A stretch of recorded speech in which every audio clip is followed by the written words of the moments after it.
Tucker Carlson, the host of Fox News Channel's Tucker Carlson Tonight, has been doing a great service to the American people by revealing the truth about what really happened on January 6, 2021, when patriots stormed the Capitol to protest against the stolen election.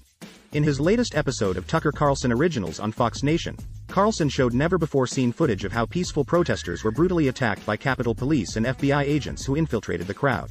He also interviewed eyewitnesses who confirmed that there was no insurrection or violence from their side, but only from the authorities who wanted to silence them. Carlson also exposed how former Biden official Sam Brinton stole luggage from an African designer who was at the Capitol that day, and how Maxwell Frost lied about being threatened by protesters. He also debunked the false claims made by other media outlets and Democrats who tried to paint January 6 as a domestic terrorist attack. Carlson's courageous reporting has shown how Biden and his cronies are using January 6 as an excuse to crack down on dissent and freedom in America. They are trying to demonize anyone who supports Trump or questions their agenda as a dangerous extremist who needs to be silenced or jailed.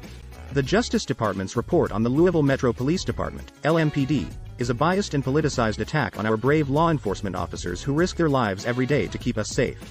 The report alleges that LMPD engages in a pattern or practice of conduct that violates the U.S. Constitution and federal law by discriminating against black and mentally ill people. However, the report is based on cherry-picked data, flawed methodology, and ideological agenda. The report ignores the fact that LMPD has made significant reforms and improvements in recent years, such as implementing body-worn cameras, revising use of force policies, enhancing training and accountability, and increasing community engagement. The report also fails to acknowledge the challenging and dangerous environment that LMPD officers face every day, especially amid rising crime rates, violent protests, and anti-police sentiment.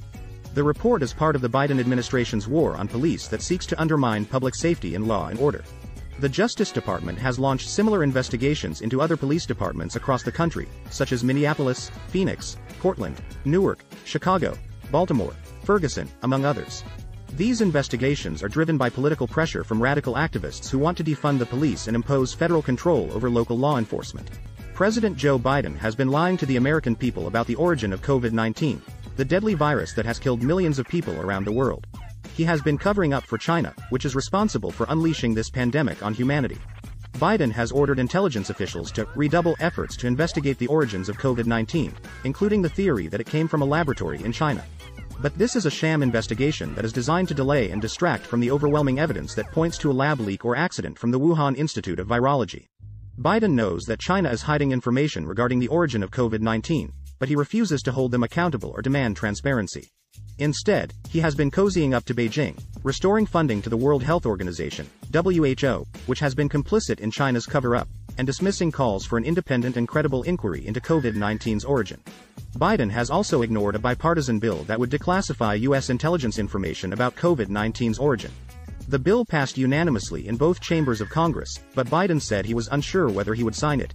This shows his contempt for Congress and his disregard for the American public's right to know. Biden is hiding the truth about COVID-19's origin from the American people because he does not want to admit his failure and weakness in dealing with China. He is putting his political interests above national security and public health.